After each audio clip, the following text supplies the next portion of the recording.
Hello and welcome to a new video. Today we're going to take a look at the top teams for the Master League. We're going to have 10 teams here again, and it's going to be a little bit more important that you're going to be able to participate in the Master League, because you're going to have this league now for 3 weeks, I think, total. Next week we're going to have all leagues available, like the Great Ultra as well as Master League. Then we have, I think, the Ultra League, Fantasy Cup in the Master League, and the final week is going to be the Catch Cup in the Master League. And especially for the Catch Cup Master League period, you kind of want to play the Master League most likely, unless you caught a lot of good Pokemon this time around. But yeah, the Master League meta actually changed a little bit, while the teams still should work quite a lot like that you played beforehand. We're going to still have a lot of new different Pokemon here, and we're also going to see that Lugia dropped kinda a little bit here. Lugia dropped to rank 14, which is something interesting here.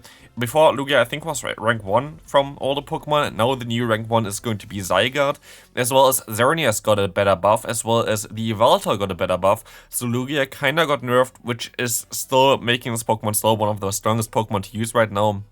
Actually, I think Lugia was only like second or third or something, because Groudon was even better.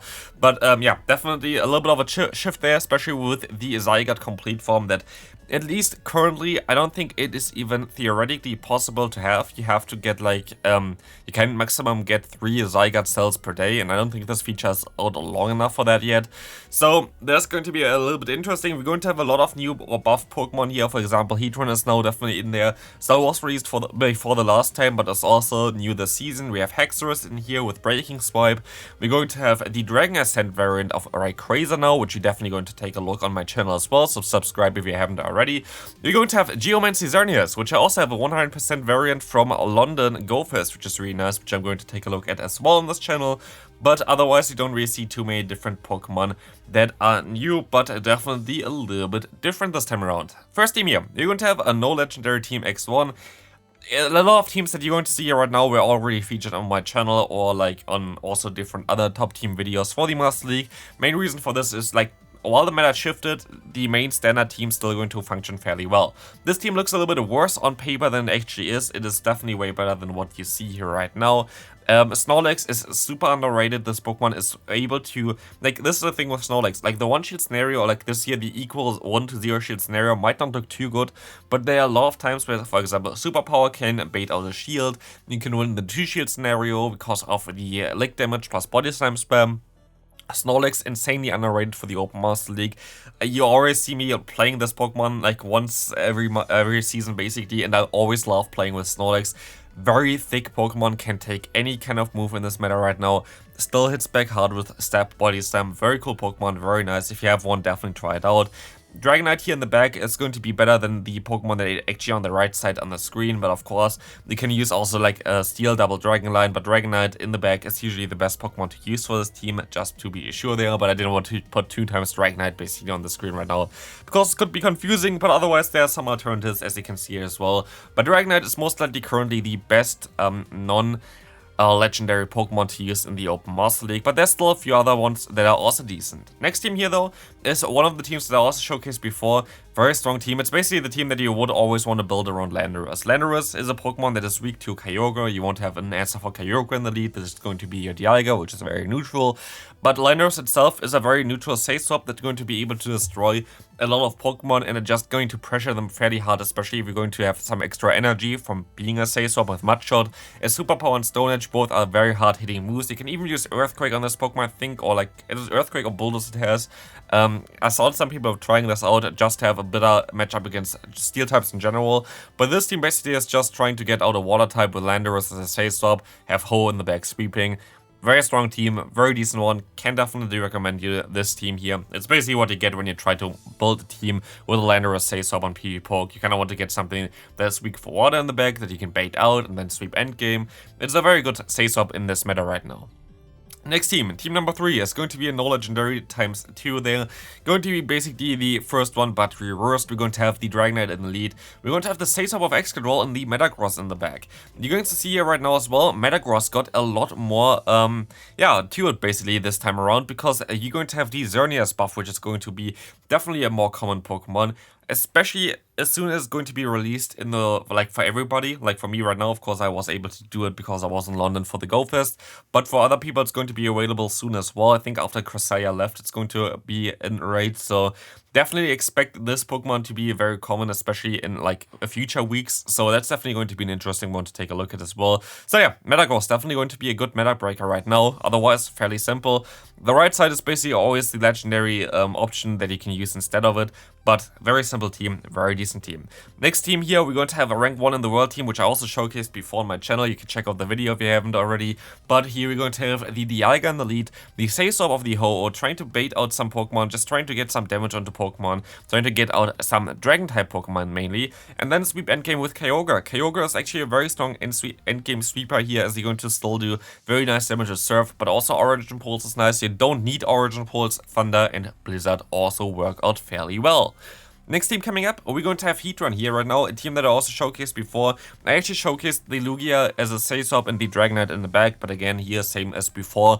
Dragonite, also good sweeper, but also good Saisorb for this team here, as you're going to be able to even get shield advantage against something like a Dialga if it wants to come back in. But Lugia is your way to go here as a Saisorb. Still a little bit scary against Fairy-type Pokemon, as you're going to see here right now as well, with Xerneas having basically no answer. But Heatran can definitely deal with it. Still, I really wish that Fire Spin would get buffed, but you kind of need to nerf Solgaleo instead for that, because Solgaleo is a very, very strong Pokemon.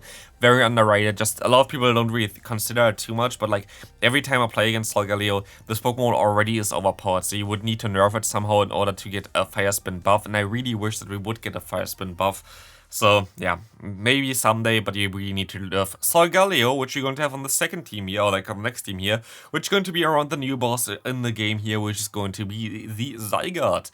Zygarde complete form, just to have a team here. If you even have a level 50 form build or something, you can also use it. It's also a very decent variant of this. I think it's like at rank 40 or something, but complete form, of course, is just straight up better. But yeah, here we're going to see a team that you can run around, and you can also, of course, use the Garchomp, which has the same typing, but is way, way worse than the Zygarde there. So just going to have way more bulk on the Zygarde. Zygarde complete form has actually more bulk than the Lugia, which is kind of wild to think of, because Lugia is the bulkiest Pokemon currently, and so, yeah, this is going to be definitely instant meta, very strong Pokemon, but I don't really want to talk too much about it, as you can hop onto the next one. This is more like an ABC style line here, which is going to have a Steel type in the lead, a Saisorb over Fairy, and then basically something like a Dragon, like the Kyurem in the back. And honestly, this team looks so good on paper, like it looks so amazing on paper. There's basically nothing that really beats it hard here, and that's actually really cool to see.